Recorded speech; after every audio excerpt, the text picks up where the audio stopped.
আমরা কি শিক্ষার্থী? আমি শিক্ষার্থী। 31 তারিখে আমাদের যে কর্মসূচি ছিল সেটা হচ্ছে যে আমরা হাইকোর্টের দিকে মার্চ করব, এরকম একটা কর্মসূচি ছিলেন। আমাদের কর্মসূচি ছিল 12:30টার দিকে। ঠিক যখন 12:27 বাজে তখন আমরা ডিসিশন নিই যে আমরা হচ্ছে যেহেতু কেন্দ্রীয় কোনো সমন্বয় এখানে থাকবে না বা আসবে না, তো আমরা মেয়েদেরকে সামনে দিয়ে আমরা ছেলেরা যারা ছিলাম আমার পিছন দিকে চলে আসবো। আমরা মূলত মৎস্য ভবনের যে রোডটা ছিল সেই রোড দিয়ে আমরা আমাদের এই যে মার্চটা ছিল হাইকোর্ট অভিমুখে, আমাদের যে লং মার্চ বা আমাদের যে কর্মসূচিটা ছিল এদিকে আমরা আগাবো মূলত। তো এরপরের কাহিনীটা হচ্ছে এরকম, তার আগেই আমি হচ্ছে হাইকোর্টের যে মূল গেট যেটাতে ছিল সেটাতে আমি দাঁড়িয়েছিলাম। তো আরশাদ যিনি ছিলেন মূলত উনি রমরজনের কোনো থানার এক ওসি হবেন, স্যান্ডেলিনা সো রূপচর্চায় আভিজাত্য, নয়তো এডিসি হবেন, এরকম একজন ছিলেন। তিনি হচ্ছে আমাকে প্রথমবারই বলতেছে আপনার এখানে কি, আপনি এখানে কি করতেছেন, দাঁড়িয়ে আছেন কেন? তা আমি বললাম যে আমরা এখানে সাধারণ ছাত্র, আমরা আমাদের যে শান্তিপূর্ণ আন্দোলন ছিল, কর্মসূচি ছিল সেটা আমরা বাস্তবায়ন করতে এসেছি। ওটা বলার পরে তিনি বলে এখানে দাঁড়ানো যাবে না, রেস্ট্রিক্টেড এরিয়া, এরকম সেরকম, আপনারা পিছন দিকে চলে যান। তো আমরা ওই হাইকোর্টের ওই জায়গা থেকে একটু পিছন দিকে চলে আসি উনি বলার পরে। তো ঠিক যখন 12:27 বাজে আমি ঘুরে দেখতেছিলাম বারবার, আমার সাথে আমার ঢাকা কলেজের শ্রমিক ভাই ছিলেন, আরও কয়েকজন ভাইরা ছিলেন। তো ভাবলাম যে আমরাই নেতৃত্ব দিয়ে এই শুরু করব আর কি। ওইখান থেকে স্ট্যামফোর্ড ইউনিভার্সিটির নূর হাসান ভাই, জাহাঙ্গীরনগর বিশ্ববিদ্যালয়ের আকিব ভাই, তারা ছিলেন আর কি।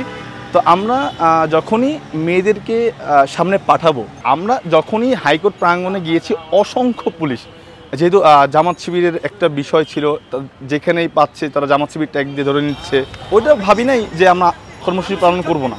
কেননা আমাদের এই আন্দোলনের এত মানুষ আমাদের সামনে থেকে শহীদ হয়ে গেছে। আমার পাশ থেকে আমার একটা ভাই মারা গেছে, শহীদ হয়ে গেছে, তার বুকে গুলি লাগছে, আমার পাশেই সে পড়ে গেছে। আমরা মৃত্যুকে হচ্ছে খুব সামনে থেকে দেখে আসছি। তো মৃত্যুকে সামনে থেকে দেখে আসাতে আমাদের কাছে সে সময় আর মৃত্যুকে মৃত্যু মনে হয় নাই, মৃত্যু এটা খুব সাধারণ বিষয় এটা মনে হয়েছে আর কি। তখন হচ্ছে আমরা চিন্তা করছি আমরা এই আন্দোলন সফল করব, যে কোনো মূল্যে হোক। আমরা যে কয়জন আছি, যদি 5 জন থাকি, 5 জন মিলে আমরা এই আন্দোলনটা সফল করব, এই ডিসিশন আমাদের মধ্যে ছিল। তবু সময় কালক্ষেপণে আমাদের অনেক সহযোদ্ধারা সে সময় হাইকোর্টে চলে আসছে, যদিও পুলিশ দাঁড়াতে দেয়নি, কিন্তু আশেপাশে ছড়ায় ছিটায় ছিল। তো যখন 12:27 বাজে তখন আমরা চেয়েছিলাম যে আমরা এই মাসটা শুরু করে হাইকোর্ট প্রাঙ্গণের দিকে যাব আর কি, যেখানে আমাদের পূর্ব নির্ধারিত কর্মসূচি শেষ করে দিব। এটা করার আগেই আরশাদ সাহেব যিনি ছিলেন ডিএমপির, উনি এসে আমাকেই সর্বপ্রথম টান দিয়ে নিয়ে আসতেন। এখানে বিষয় হচ্ছে উনি আমাকে প্রথমে টার্গেট করছেন যে এখানে সামনে কে বেশি আসতেছে, লাইফলাইনে কে আছে, সামনে কে দাঁড়াচ্ছে বেশি, কে মানুষকে ডাকতেছে, এটা হচ্ছে উনি টার্গেট করে রাখছেন। এই জন্য আমি যখন সবাইকে ডেকে নিয়ে আসতে গেছি সামনে, ঠিক তখনই তিনি আমাকে ধরে একেবারে মানে ছোবল দিয়ে নিছে, এরকম একটা বিষয় যে আমার ভাইদের হাত থেকে তিনি ছোবল দিয়ে নিয়ে একেবারে ইয়া পর্যন্ত, গাড়ি পর্যন্ত নিয়ে গেছে একেবারে। হ্যাঁ, তাদের প্রিজন ভ্যান ছিল, সেই প্রিজন ভ্যান তিনি আমাদেরকে নিয়ে গেছেন। ব্যবহার খুবই বাজে ব্যবহার ছিল, ভালো ব্যবহার ছিল না আর কি। তো আমি চিন্তা করতেছিলাম যেহেতু আমি ধরা খেয়ে গেছি বা আমাকে নিয়ে ফেলছে, আমাকেও মারবে, এরকম একটা বিষয়, মারবে, অনেক মারবে। তো আমি চাচ্ছিলাম যে এই দেশের জনগণ যেন দেখে যে এই দেশের ছাত্রদের উপরে এদেশের পুলিশ, এদেশের আওয়ামী সরকার কী রকম নির্যাতন চালাচ্ছে, ভয়ঙ্কর যেই টর্চার তারা মানে আমাদেরকে করার জন্য, দমাই দেওয়ার জন্য তারা কি না কি করে নাই।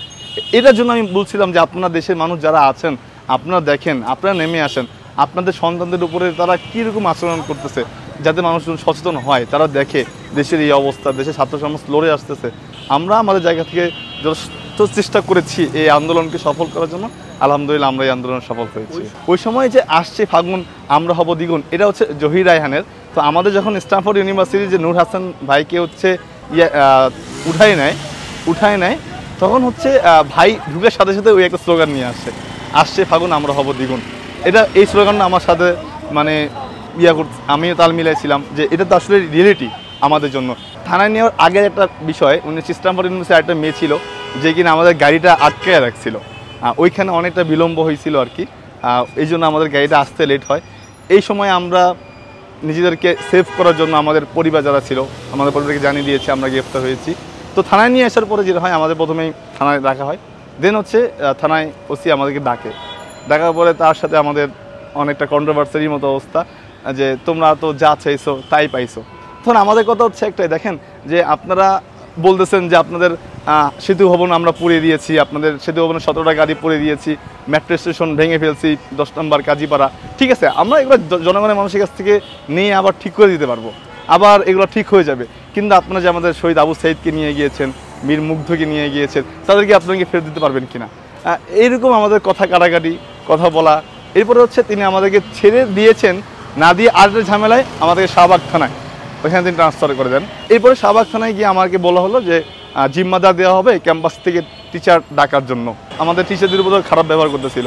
তো আমি চিন্তা করতেছিলাম যে যদি আমি আমার টিচারদেরকে ডাকি, তারাও আমার টিচারের সাথে খুব খারাপ ব্যবহার করবে, তারা আমার টিচার আমার পিতৃ সমতুল্য। তো আমি টিচারদেরকে না রেখে আমি আমার আব্বুকে দেখছি আর কি।